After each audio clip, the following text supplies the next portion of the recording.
The world is facing multiple health challenges. These range from outbreaks of vaccine-preventable diseases, like measles and diphtheria, increasing reports of drug-resistant pathogens, growing rates of obesity and physical inactivity, to the health impacts of environmental pollution and climate change, and multiple humanitarian crises. WHO said all of the challenges included on the list are urgent. Several are interlinked. As such, WHO did not list the challenges in any particular order. So, in this video, we will discuss the upcoming threats to global health.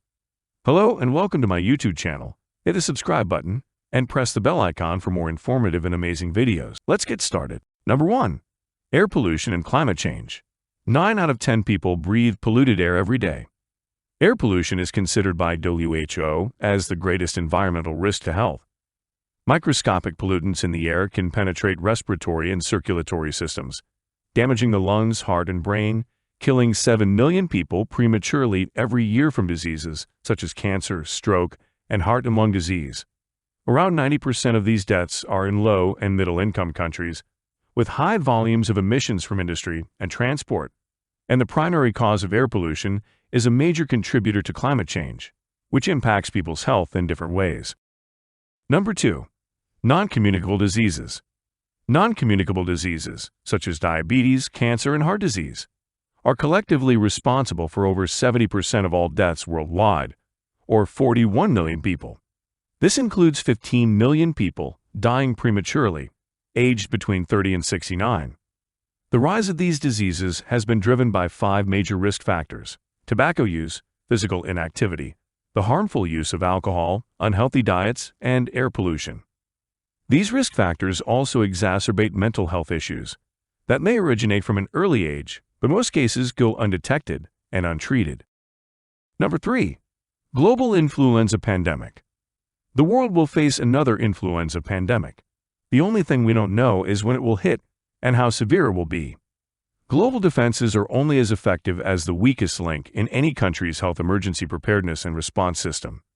Every year, WHO recommends which strains should be included in the flu vaccine to protect people from seasonal flu.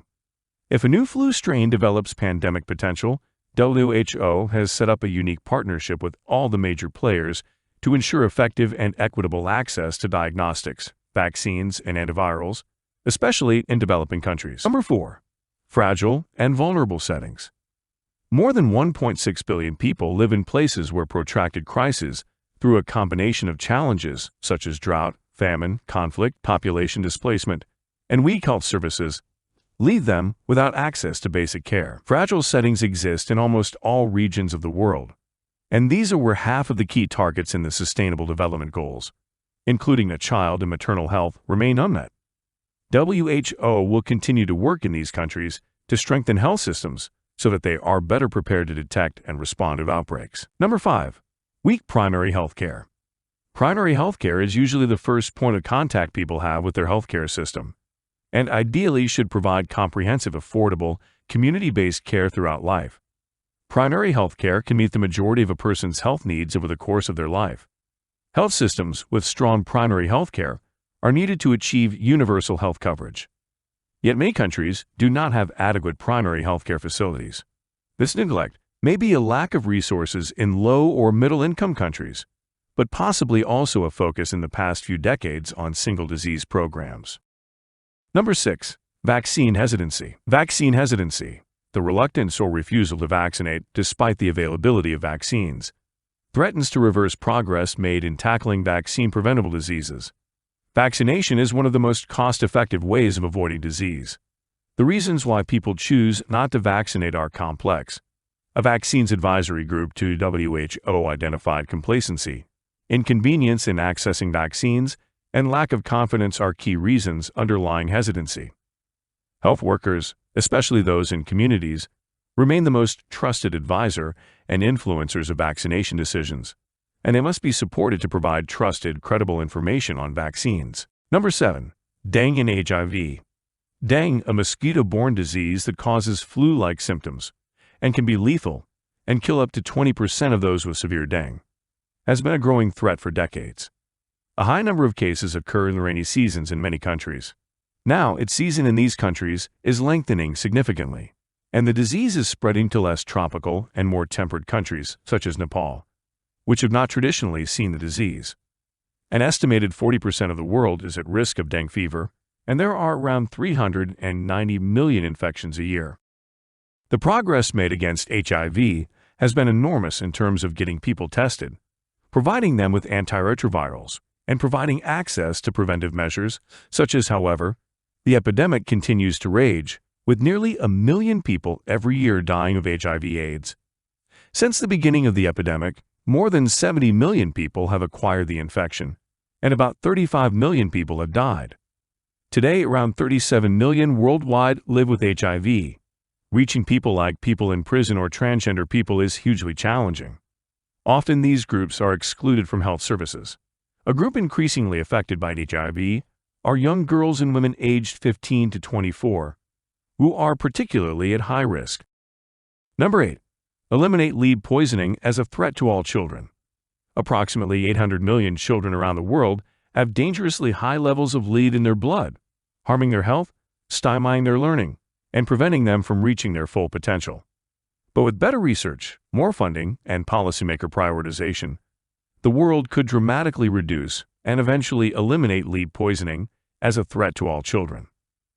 CGD's new initiative on global lead poisoning seeks to generate new evidence on the educational and economic costs of lead poisoning in LMICs and mobilize support for mitigation and remediation.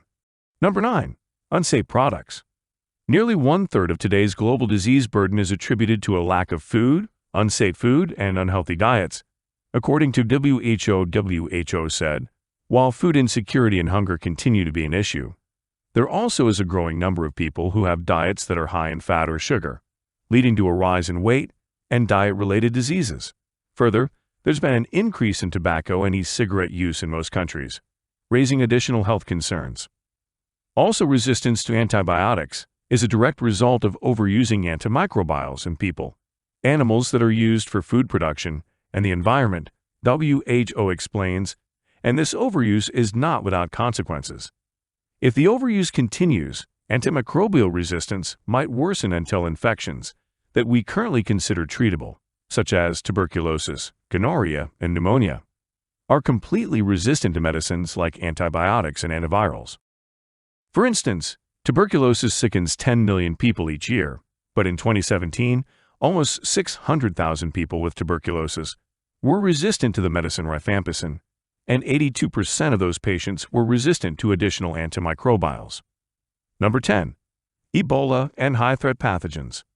When it comes to responding to a high-threat pathogen, such as Ebola, context is critical, according to WHO.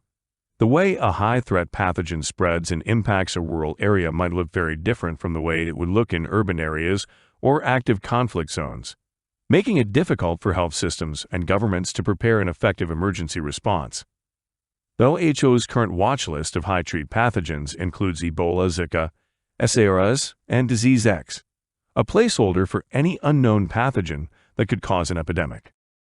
The already difficult task of containing disease outbreaks is made more challenging in countries rife with conflict.